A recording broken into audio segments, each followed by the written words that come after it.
Republican Congressman Marjorie Taylor Greene is on trial. Sort of. Greene has not committed any crime, but Georgia Democrats have dragged her into court anyway by using an arcane provision of the law to try to stop her from running for re-election. Georgia Democrats are arguing that the 14th Amendment bars Greene from seeking re-election because one of the lesser noted provisions of that amendment bars people who have, quote, engaged in insurrection or rebellion against the United States from serving in Congress. Never mind that Marjorie Taylor Greene has never been convicted of insurrection.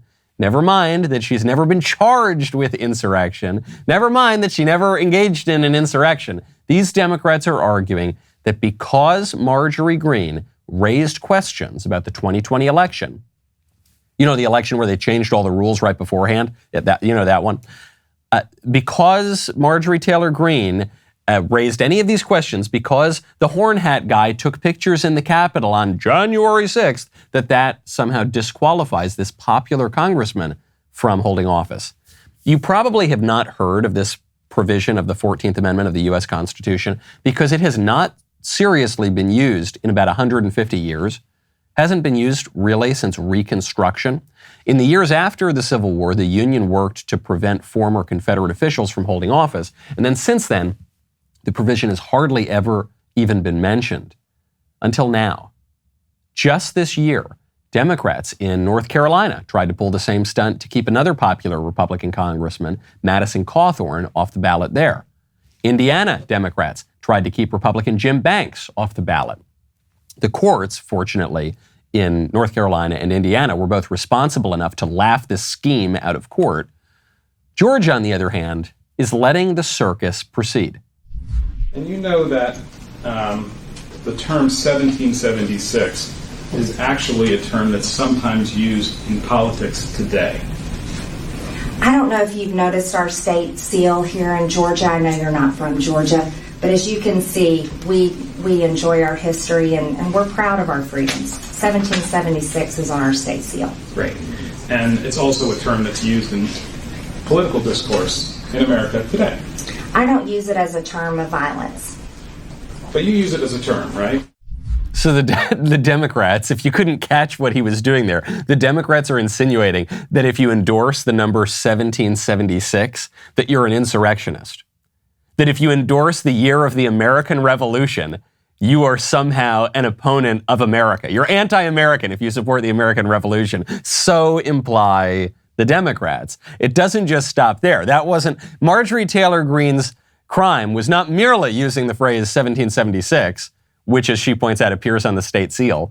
No, it goes further.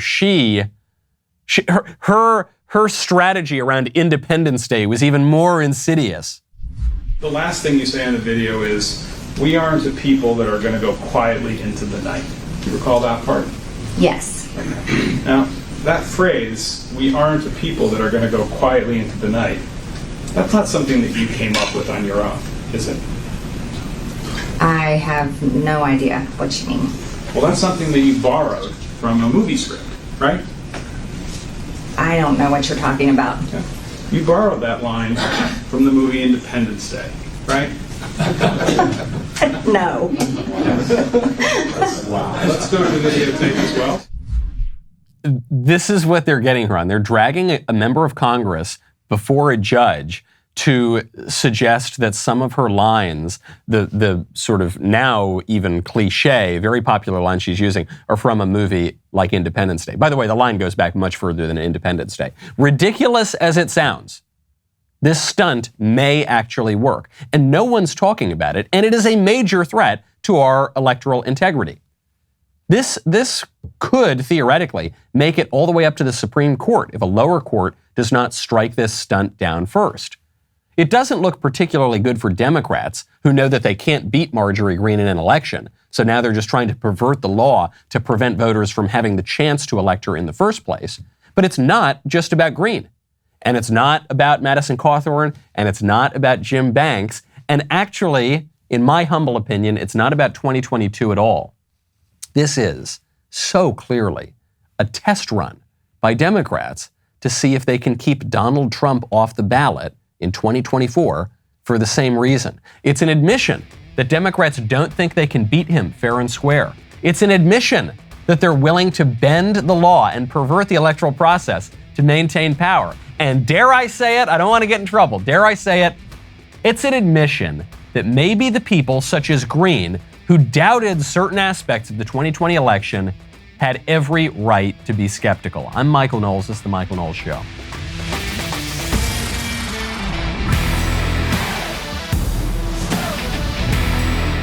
Welcome back to the show. My favorite comment Friday is from Epic Ape, who says, what's disappointing about that judge striking down the mask mandate is Mr. Knowles won't have to do his Fauci impression as much anymore. Do not worry, you. Do not worry. Dr. Fauci is not going anywhere, okay? Unless you banish him to St. Helena, Dr. Fauci is going to be here for a long, long time, okay? I wouldn't worry about that. Well, I would worry about that, actually, but the silver lining is I will do my Dr. Fauci impression. Now, when you want to turn away from the horrors bedeviling our politics, you want to focus on something good. Good for you, good for your family, good for your country. You got to go check out Good Ranchers. What do you think I had for dinner on Saturday? I think you know Saturday in the Knowles household means Good Ranchers. I had delicious New York strip steaks. That was for me and sweet little Elisa. Cute baby June had his better than organic chicken with the delicious Good Ranchers garlic rub on top, which is just enough to really spice up the flavor, but not too much. It's not overwhelming. You can still put your own spin on it. It's just magnificent. I love these guys. The beef is extraordinarily high quality. The craziest part of it all is that right now we're in this historic moment where food prices are going through the roof, and Good Ranchers is giving you the opportunity not only to get actual good American beef, but to lock in your price. So you can lock in your price right now, even though the prices are getting higher as summer approaches, you can lock it in and get a $30 discount on prime steaks and better than organic chicken today at goodranchers.com/Knowles. To save on the quality that you've been looking for, go to Good Ranchers right now. Take the guesswork out of the grocery store. Shop local. Have it shipped to your door. Use code Knowles, KNWLES, and enjoy your box of 100% American meat and your $30 savings. Order now to combat inflation with Good Ranchers American meat delivered. The Marjorie Greene hearing, this attempt to use the 14th Amendment to stop this popular woman from seeking re-election, it tells you everything you need to know about 2022 and 2024 and the modern Democrat Party. They don't think they can win at the ballot box. They don't think in a fair and square election that they can win. And so they've got to prevent her from even getting to the place where she can be put up for a vote, where people can vote for her and send her back to Congress. And they got to do the same thing to Jim Banks, and they got to do the same thing to Madison Cawthorn, and they have to do the same thing to Donald Trump. Because despite Democrats insisting that Joe Biden got 70 bazillion votes, the most votes of any human being ever in the history of the world, they don't really believe it. They don't really think he's popular. They don't think they can win fair and square. They're going to try to change all the voting rules and turn election day into election month or more. They're going to try to turn the ballot box into widespread mail-in ballots, even when it's in direct violation of state constitutions, such as in Pennsylvania. They're going to try to turn the election counting process, which should take about a day or two, into it should be even quicker than that. They're going to try to turn it into a weeks-long process. They're just going to try to cheat and steal the election. That's what they're going to try to do. You're seeing it right now. If they were confident that Marjorie Greene is a crazy, kooky insurrectionist who says all sorts of insane things and that nobody would support her, then they wouldn't be taking her to court right now. They would just let her run for re-election and they would beat her. But they're not going to beat her because they aren't confident of that, and they've got nothing to offer the country. I said this last week when I was speaking at Boston, when the right attacks the left, we just put their own words before them. When the left attacks the right, they censor us, they intimidate us, they try to kick us out of the public square, they try to arrest us, they do whatever they can to shut us up. When we attack the left, we present their own words before them. That is what the Libs of TikTok saga is about. A formerly anonymous Twitter account called Libs of TikTok just reposted already public videos of Libs from a platform that a lot of younger people are on to a platform that older people are on, which is Twitter. And there was no editing. There was no deceptive technique. Libs of TikTok just presented what the left was saying, and the left got so upset about it that they got the Washington Post to dox the woman behind the account and try to shut down the account and try to silence them, because they know that what the libs are suggesting, which is the sexualization of children, the promotion of critical race theory, the erasure of America's borders, the list goes on and on and on. What the left is selling, the American people are not buying, and so the libs have to shut us up. That's what this Twitter saga is about right now, with Elon Musk potentially buying Twitter. Twitter has taken very aggressive, targeted steps to silence conservatives. Most infamously, they kicked the duly elected sitting president of the United States off of Twitter and Facebook and Google while he was president. They did that because they felt that he was too persuasive, he had too much influence. But they do it to a ton of other conservatives. They did it to the Babylon Bee, for goodness sakes. And so Elon Musk has been going in, and the Twitter board, along with major financial institutions, BlackRock, State Street, the Kingdom of Saudi Arabia, for some reason, came in and they said, oh no, we can't have free speech on Twitter. Oh no, we can't have conservatives have more of a voice in the public square than they currently do. And so they teamed up and they actually harmed shareholder value to try to stop Elon Musk from taking over and freeing up the speech of conservatives. But it appears that that is not working. There is breaking news right now. It's happening right now as we are recording, that Twitter is finally relenting because Elon Musk raised enough money to potentially just buy out the company. And he's threatening a tender offer, and he's doing all sorts of maneuvers that looks like he's going to be able to outfox the Twitter board. There's a report out now that Musk and Twitter were up all night negotiating what the buyout looks like. This is happening in real time, so we'll update you during this show if anything changes. But they're fighting it tooth and nail because they know that the value of controlling our political order is a hell of a lot higher than $54.20 per share, which is what Elon Musk is offering for Twitter. That's much higher than the actual value of the Twitter company, but the value of that political power to keep half the country basically gagged up and silenced, that is extraordinarily valuable. Now, when you're thinking about your valuables, I strongly recommend you get a will, which is why you need Epic Will.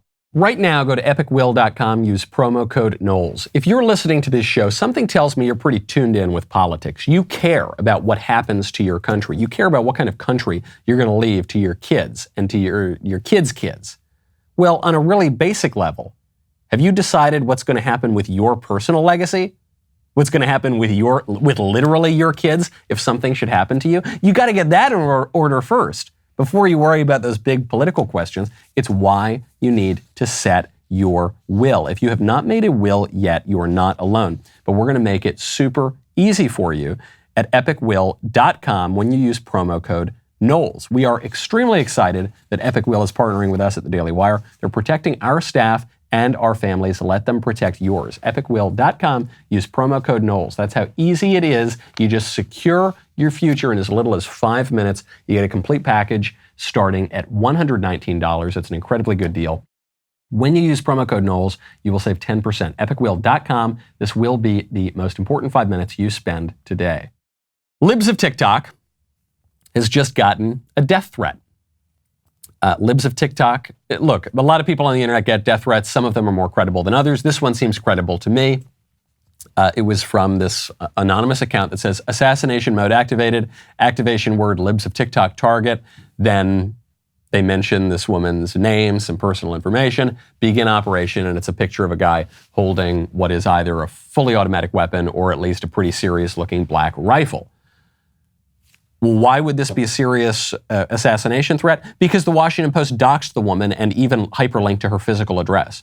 So now Libs of TikTok, look, she's standing firm. The girl who's behind that account is standing firm. She's continuing to post content. But I get why she would be scared right now. The Post put out as much of her personal information as they possibly could. And there are crazy people in this world, and they're doing it because they know that they can't refute what she's saying. They can't argue with her. How could they argue with her? She's just posting their own words. And so what they've got to try to do is threaten her and intimidate her and silence her and possibly kill her and possibly actually kill her. There is no journalistic reason to have docked Libs of TikTok. There is no noble journalistic cause that was served by that. The only reason to do it is to impel people to harass her or attack her or possibly kill her. That's the only possible explanation. You tell me, what else could the Washington Post have been after? Why else would they hyperlink to her physical address? If any of the libs can come up with a different explanation, a less nefarious explanation, I'm open to hear it. I just can't think of one. And I don't think anyone else can either. The Dems are furious now. Okay, I'm not saying that the Republicans are not playing politics in a tough way. I'm not saying that it's the poor, beleaguered Republicans who are just getting rolled over by the Democrats. That's not true. Actually, the Republicans are getting much more aggressive in a way that I think is terrific. But the difference is the Republicans are doing it within the political process, and the Democrats are doing it by outside of the political process, by trying to dox people, by trying to prevent people from running for office in the first place. Great example of this is Florida. Florida just decided to take away certain special government privileges from the Disney Corporation because Disney is wielding its immense political power to try to trans the kids and undermine the will of Florida voters. So the Republicans have gone in there in the state legislature and Governor DeSantis and taken away certain special tax privileges, and the Florida Dems are losing their mind over it. And we will vote on these two bills. It is my hope that we will be able to proceed civilly and with decorum and with respect for one another. Read the next bill. By Senator Bradley, Senate Bill 4C, a bill to be entitled an act relating to independent special districts.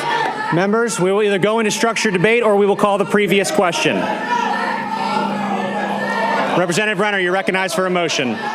Here, Mr. Speaker, I move the previous question on the bill. Representative Renner moves the previous question on the bill. This motion is not debatable and requires a majority vote. All in favor say aye. All opposed, no.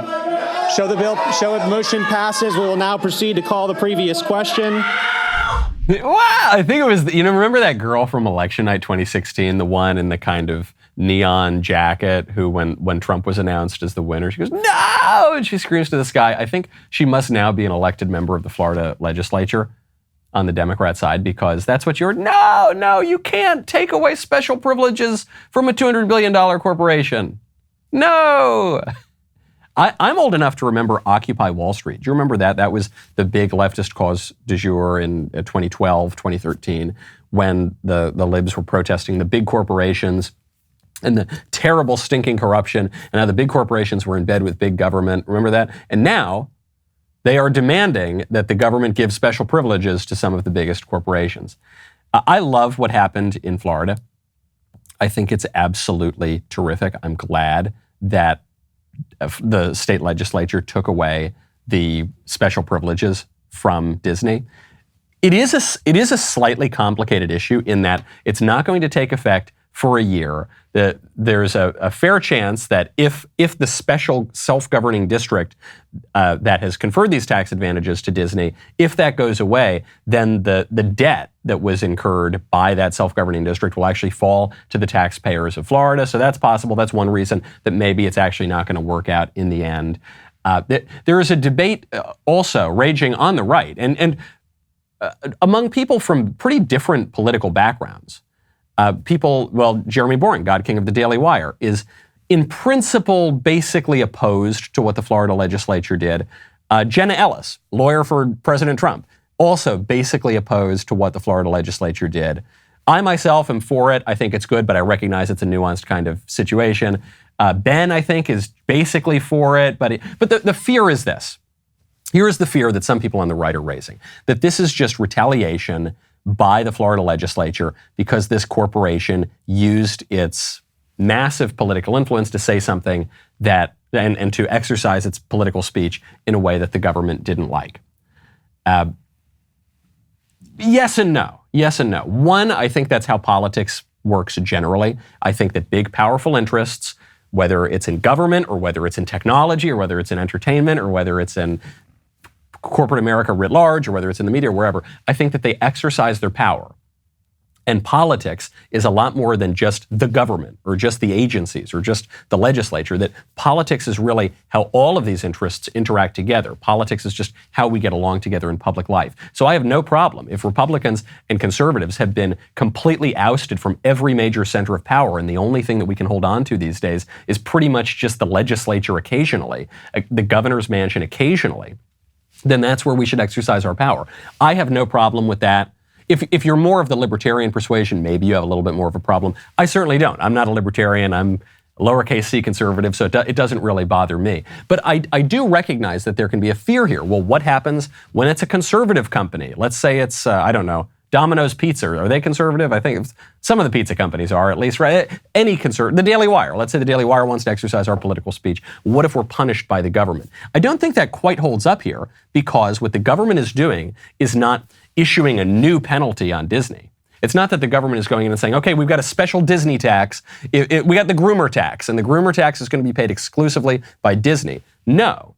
What the Florida legislature is doing is saying, hey, Disney, you had special privileges by virtue of your being Disney, and we're going to take those away now. And to me, that's totally fair game.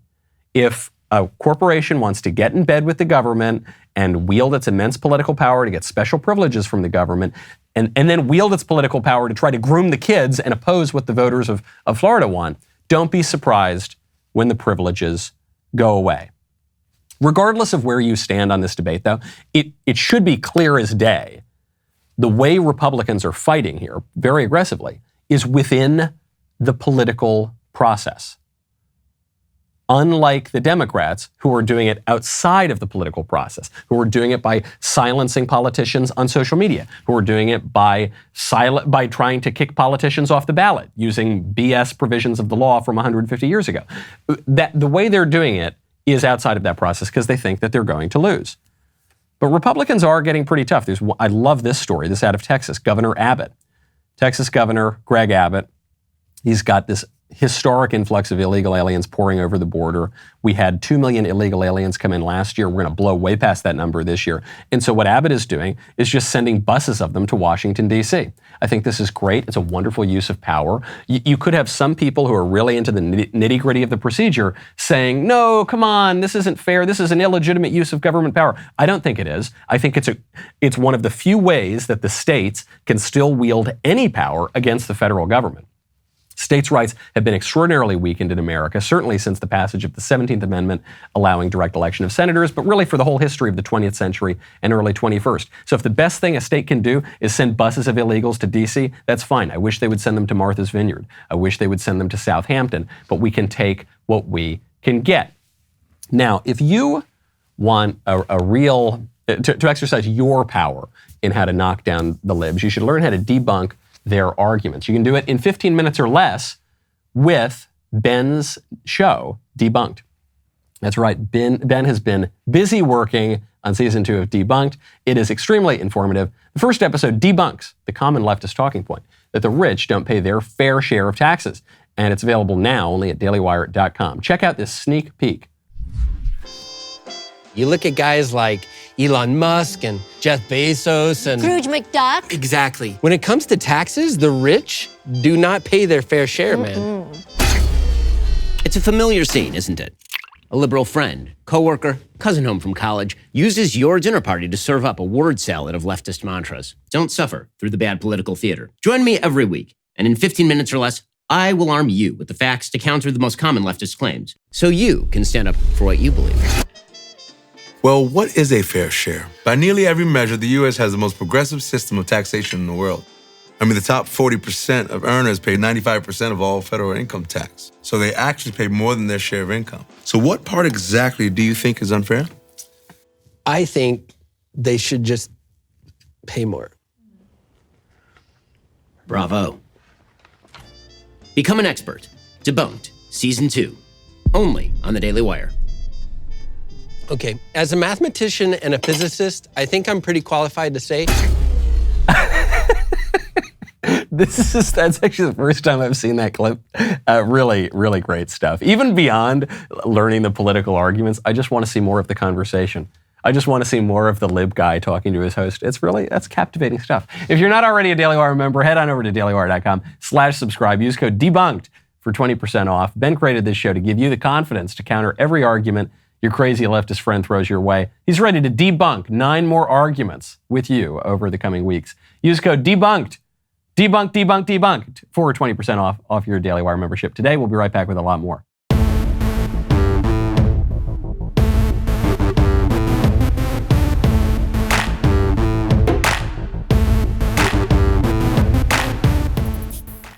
750,000. That is the number of illegal aliens that Joe Biden has released into the United States since taking office.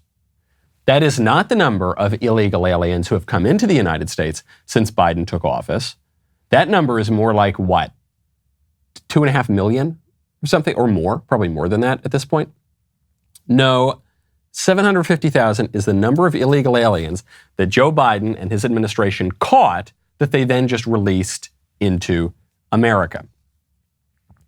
That is according to a brief that was dated April 14th. It was filed in the Supreme Court by Stephen Miller's American First Legal Foundation. 750,000 is larger than the population of Boston. 750,000 is equal to the population of Denver. 750,000 is larger than the population of Detroit.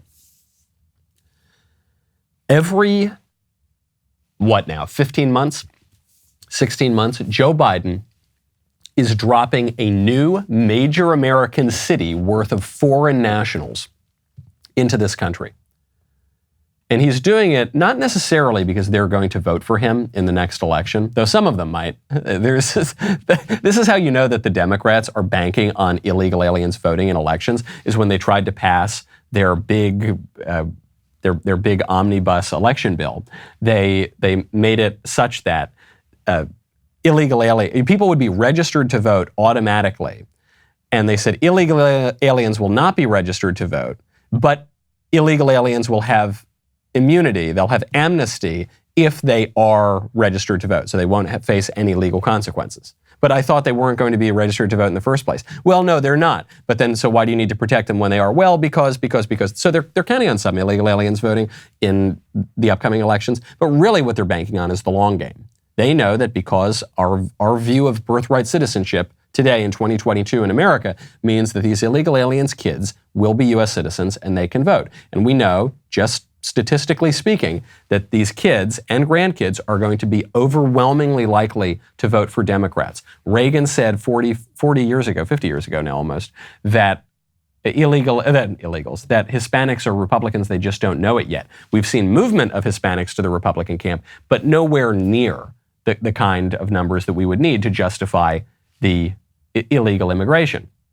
The illegal immigration has only benefited Democrats. It has only harmed Republicans. We've been waiting for the new arrivals to realize they're Republicans. It just hasn't quite happened yet. And so Democrats know if they can keep doing this every year, little over a year, you drop a new Boston, a new Detroit, a new Denver in America full of illegals, overwhelmingly likely to vote for Democrats. How long can you tolerate that before the country is just swarming with Democrats? That's a huge number of people. And frankly, Biden might not even know about it. Joe Biden was just asked a question about the border, and he responded with an answer about the CDC's mask ruling.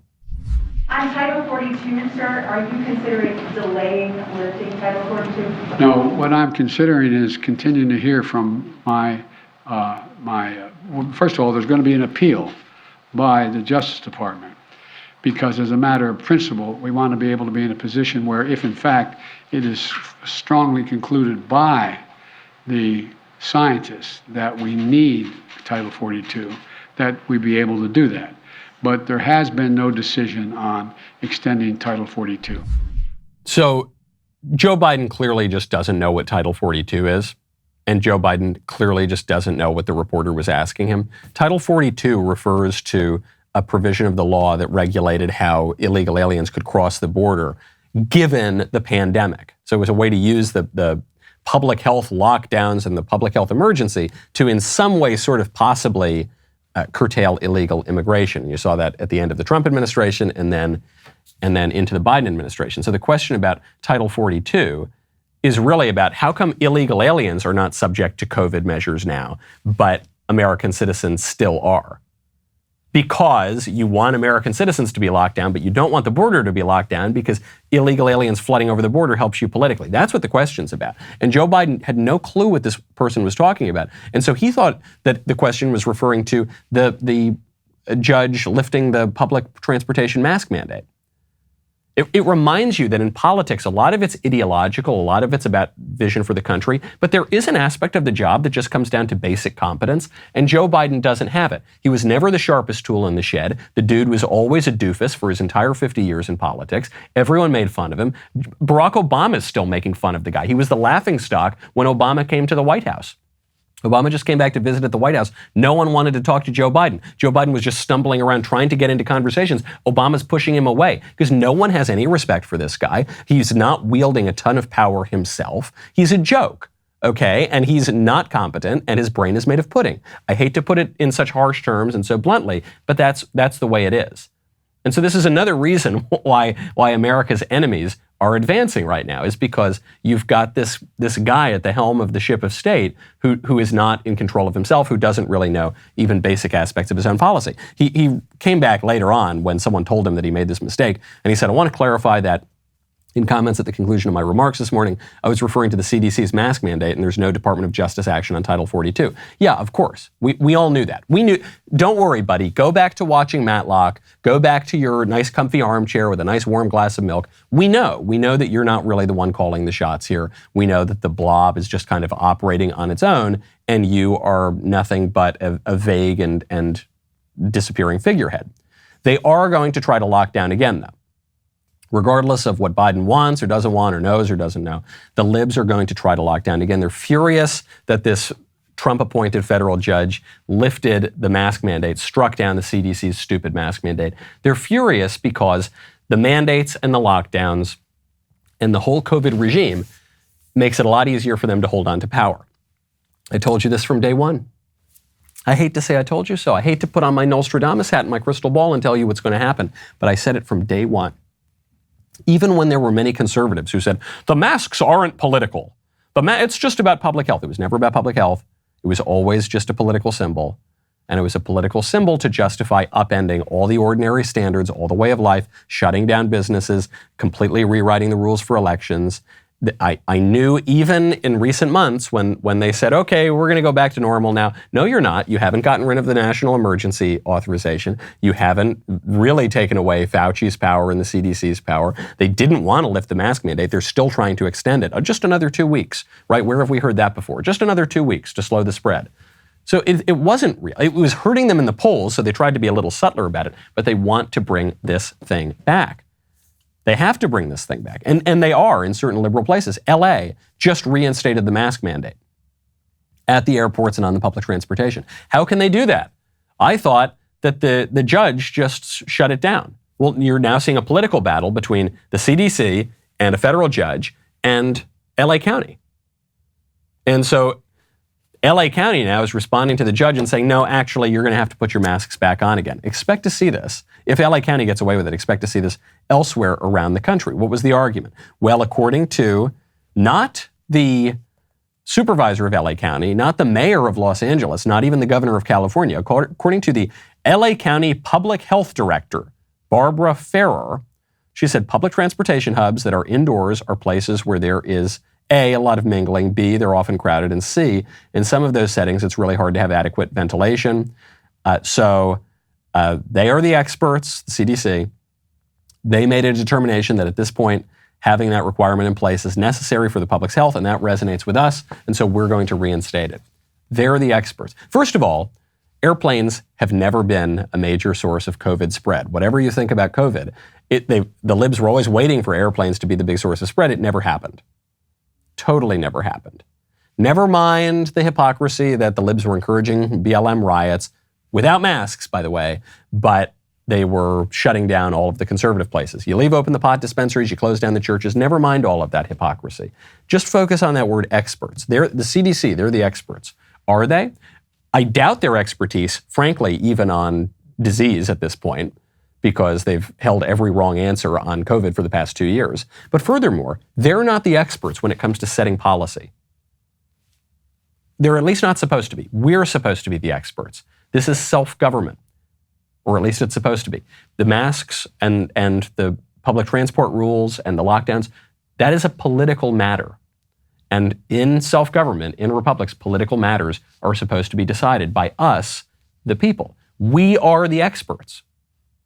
So what you're seeing here is not a battle over the science, which, by the way, the science on the masks has been, I think, in our favor from day one, as Fauci admitted before he switched his view. The question at hand is who governs us? Who governs us? This was Scalia's point in the Obergefell decision, and a completely unrelated decision that redefined marriage to include monogamous same-sex unions. In Scalia's dissent, he said, I'm not even really interested primarily in the question of what marriage is. My primary question today is who governs us? Is it the CDC? Is it a federal judge? In this case, I guess better than nothing. Is it the LA public health officials? Who is it? Is it us? What is this about? The libs are willing to go to any lengths to upend our political order. There is a really bizarre and sad story out of, did you know it was Earth Day? Last week it was Earth Day. I totally missed it. I don't know. That wasn't marked off on my liturgical calendar, but I guess it was Earth Day. A man burned himself to death. A man committed suicide by lighting himself on fire at the Supreme Court to protest air pollution, to protest what he thinks is global warming. This man, Win Bruce, was a 50-year-old climate activist, and he was taken to a local hospital after he set himself on fire, and then he died of his injuries. He was obviously a mentally disturbed man who committed suicide. This is a sad story we should all feel bad about. But some of his friends don't think that you should feel bad about that. There was one guy, a Zen Buddhist priest and environmental scientist, Dr. K. Kriti, who said, this guy was my friend. He meditated with our Sangha. This act is not suicide. This is a deeply fearless act of compassion to bring attention to the climate crisis. So first of all, it was suicide. When you kill yourself, that's suicide by definition. This Buddhist dude or the climate guy who killed himself, they can try to justify suicide. They're not going to be successful at that because suicide is not justifiable. But regardless, it is suicide. You at a certain point, you do have to call a spade a spade. That's just to kill yourself is to commit suicide. There's a further irony here, which is the guy committed suicide in order to protest fossil fuels. How do you light himself on fire? I don't know. There isn't a lot of reporting on this. In the most famous historical examples of people setting themselves on fire to protest things, the Vietnam War, for instance, people usually pour gasoline on themselves. So it makes it even sadder because probably the way this dude killed himself was by burning up some fossil fuels, even if it were just the plastic in his clothing. Seems to be an incoherent action to protest fossil fuels by burning up some fossil fuels and releasing it into the environment and killing yourself along the way. That is disordered stuff. Again, totally outside of the political process. This guy wasn't protesting global warming or whatever by picketing outside of an oil company headquarters. He wasn't doing it by lobbying his representatives in the government. He just killed him. He committed an illegal action. He committed violence against himself. It wasn't against the Libs of TikTok or some conservative, but it was against himself. He committed an act of violence because he was so dead set on upending the political process for his disturbed views. That's what they're doing. AOC is leaking this as well. She's foreshadowing this as well. This is not about what's going on today. This isn't about gas prices. This isn't about immigration. This isn't about the war in Ukraine. This is all about 2022 and really 2024. The Libs are setting the stage to upend, once again, our ordinary systems of electoral politics to try to rig and to cheat and to keep the conservatives out of it. AOC is speaking out on January 6th. You know, the Libs have really tried to make January 6th happen, and it hasn't worked. Just like the Mean Girls tried to make the word fetch happen, and that didn't work. Well, January 6th is not working either, and you don't need to take my word for it. You just look at the polls. January 6th is not resonating with voters. No one cares. No one believes that the horn hat guy was about to shred the Constitution and take over the government. No one believes that Midwestern dad who cracked Coors Light in the Capitol Rotunda posed an existential threat to the Republic. No one buys it. It's just complete crap. The reports that came out from that day were just made up. The idea that the January 6th people killed cops, it didn't happen. It was just It was just fake news, and even the Washington Post and the New York Times finally had to admit that it was fake news. They just ran their corrections on page Z2000 of the paper, so no one saw them among the Times and the Washington Post's audience. But nevertheless, it was made up. It's not resonating with voters, and AOC is still trying to make it happen. If we lose the House, this is no joke. January 6th was a trial run, and a lot of people don't seem to understand that. It was a trial run. And they're going to come back. And they win the House. Here's the thing, the technicality of what happened on January 6th. The only reason it wasn't worse was because Democrats had the House and they didn't have the votes in the House. If they take the House, then they have the votes to not authorize and legitimize the presidential election, whatever the results are. And so this is very serious. This is very serious. January 6th was a trial run of what? Of what? What happened on January 6th? A rowdy crowd with potentially some federal officials involved in this whole thing. I don't know. I don't want to deal in crazy conspiracy theories, but I still want to know who Ray Epps is. I'm still curious about that Justice for January 6th rally where it looked like it was basically a field trip from Quantico of guys all looking around, looking like the most fed, buzzed haircut looking dudes on planet Earth.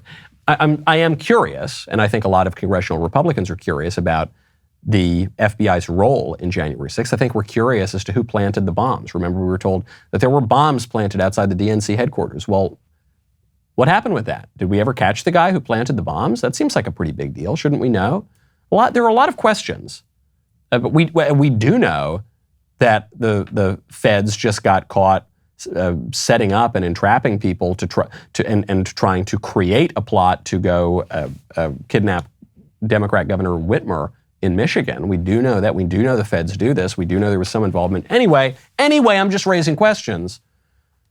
But what was the trial run for? Beyond all the noise, it was that some Republicans didn't believe the 2020 election. They thought there were shenanigans, and they wanted there to be a debate, a recount. Paul Gosar and Ted Cruz proposed this idea of an electoral commission. We saw this in the 1870s when there were similar questions about the presidential election to go in and investigate. So we know that we have faith in our elections. I don't think there's anything crazy about that. The Democrats still haven't conceded the 2016 election. The Democrats still haven't conceded the 2000 election. So I don't think there's anything wrong with raising questions and trying to make sure our electoral processes are sound. What's the trial run? The trial run for what? What AOC is trying to do is set the stage to delegitimize Republican political action. That's what she's trying to do. She's trying to say, these guys, they're a threat to democracy. They can't be allowed to run for office. Marjorie Greene, Madison Cawthorn, you can't let Donald Trump, who this is really all about, you can't let them run for office. Oh gosh, if they run for office, that'll be a threat to the republic. To save democracy, we have to destroy democracy. To save the Constitution, we need to shred the Constitution. That's what they're going to say. We can't let these people get their voice out in public. No, they need to be kicked off of Twitter. They need to be removed from the public square, which is where you do politics in a republic. In order to save free speech, we have to destroy free speech. That's going to be the argument. It's just a way to justify the further persecution of conservatives now 2 years out from a presidential election. Speaking of crazy women, I've got to get to this. I meant to get to it at the end of last week and we didn't have time. Amber Heard. Amber Heard is some celebrity lady. I guess she was married to Johnny Depp, who is a much better known celebrity man. And she accused him of doing all sorts of terrible things to her, but then it turns out it looks like she did a lot of terrible things to him, and now they're in court talking about this. And during this time in court, they played a clip of this woman sounding like a complete lunatic. I said to Travis, I said to you, hey, tell Travis what just happened. You told me to do it. You told me to. You said, go do that. I said, no, tell him what just happened. And I lied. And that you punched me in the thing. And you figured it out. And you said, no, I didn't. What the are you talking about? And I watched you lie. And then I didn't punch you, by the way. I'm sorry that I didn't hit you across the face in a proper slap, but I was hitting you. It was not punching you. Babe, you're not punched. Don't tell me what it feels like to be punched. You know, you've been in a lot of fights. You've been around a long time. I know. Yeah. No, when you have a closed You fist. didn't get punched. You got hit. I'm sorry I hit you like this, but I did not punch you. I did not deck you. I was hitting you. I don't know what the motion of my actual hand was, but you're fine. I did not hurt you. I did not punch you. I was hitting you. How are you tough? What am I supposed to do? Do this? I'm not sitting here about it, am I? You are. That's the difference between me and you. You're a baby. Because you started. You are such a baby. Grow the up, Because you Johnny. started physical fights. I did start a physical fight. Yeah, you did. So I had because to get out of there. Yes, you did. So you did the right thing, the big thing. You know what? You're admirable. Okay, so this woman is admitting to doing all the stuff that she accused her ex-husband of doing to her. She's obviously a complete lunatic. I don't have any real sympathy or anything for her, except that I can't really join the pity party entirely for Johnny Depp because the guy needs to get control of his household, okay? The guy needs to lead, okay? To quote Tony Soprano, whatever happened to strong men? Whatever happened to the quiet, silent type? Whatever happened to Gary Cooper? Okay, what you're seeing happen here at the level of this family, such as it is, and the family is the building block of society, so it's the fundamental political unit, you're seeing it throughout the entire society, is just complete disorder. Complete disorder. I don't know what spark came between these two that led them to get married in the first place, but something tells me it might not have been totally the most virtuous of reasons. And there was total disorder here. He wasn't leading his family. She's a complete lunatic and was allowed to just do whatever she wanted. There was a line in The Crown, speaking of Hollywood, the show about the Queen and the royal family, which is that it's in the little things that the rot begins. It's in the little things. The little things you just let people get away with. The little injustices that you just let go unanswered. And then that spreads, and that spreads like a cancer throughout society. And that there is no question when you introduce the insane amount of disorder into the family that we have in the last 50 years, into the political community, for instance, by erasing our national borders that we have in the last 50 years. The kind of disorder where you give a handful of oligarchs the control over all of speech. When you introduce this kind of radical social disorder, your political system is going to go insane. The answer to that is not some long soliloquy about freedom in the abstract or equality in the abstract or rights in the abstract. The answer is get a hold of your political community. Bring some stability and order back to the family. Bring some stability and order back to the borders. But we need order in the country before we can talk about any of these sorts of things. Otherwise, the political system is going to go up in flames. I'm Michael Knowles. This is The Michael Knowles Show. See you tomorrow.